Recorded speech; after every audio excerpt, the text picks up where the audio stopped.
fire starter. I'm a wildfire, hit you like a prize fire. Ooh, baby, I'm a wildfire, straight from the block, no, I cannot be stopped. I'm a wild child, hit you with the hot side. Ooh, baby, I'm a wild. All right, guys, this morning we are going to make a protein shake and talk about what I put in here, why I put it in here. It's usually a go-to for sometimes my pre-workout shake is either, or my pre-workout meal is either a shake or a bar. I'll work out, come home, and then eat my actual breakfast. So we're gonna talk a little bit about what goes into that shake and why I'm putting in what I put in to that shake.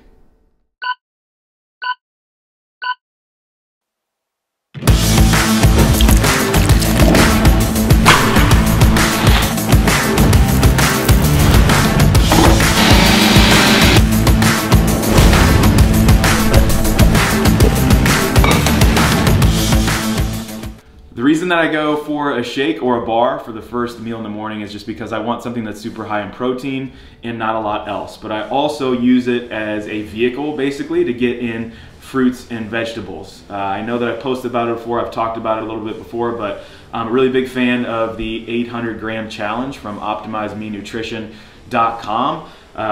It's run by E.C. Synkowski, and she has a challenge up to try to eat 800 grams of fruits and vegetables a day. You can go to her website and check out what qualifies for the fruits and vegetables.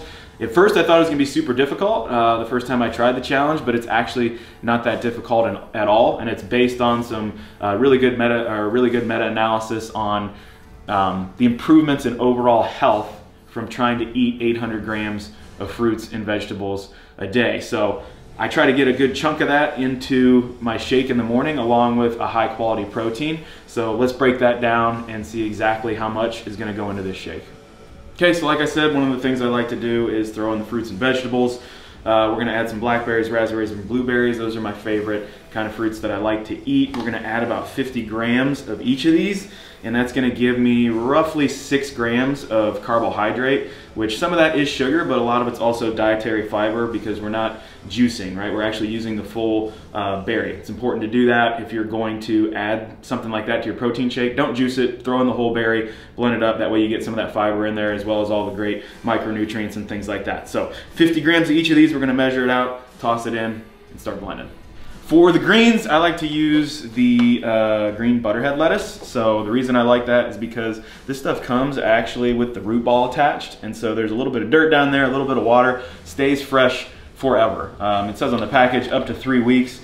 When I buy other packaged kale, lettuce, anything, the stuff goes bad within a couple days. So I might not use it all in a couple days, I end up throwing it all out. This stuff I'm always able to use all of it because it stays fresh for so long with that little root ball on the bottom. Nutritional content, a lot of vitamin A in the green butterhead lettuce, but other than that, just kind of a greens again, something good for the digestive system. Throw in some extra stuff, get a little bit of extra vegetable in there. So we're gonna weigh that out. It's not gonna be a huge quantity. This is my big quantity for my fruits, but also adds in some vegetables as well.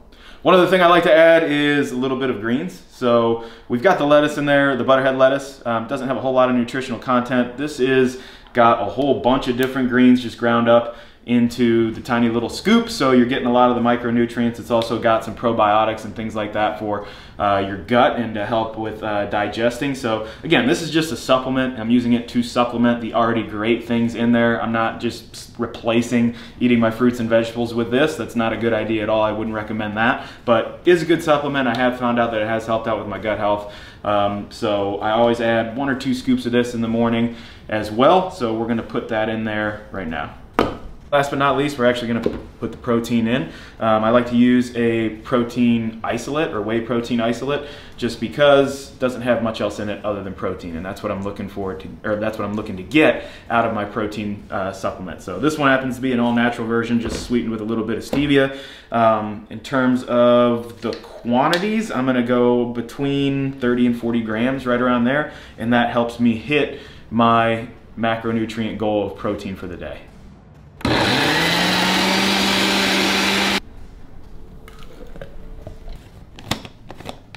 All right, that's my protein shake for the morning. I've got a handful of fruits and vegetables in there, marching towards that 800 gram challenge for the day.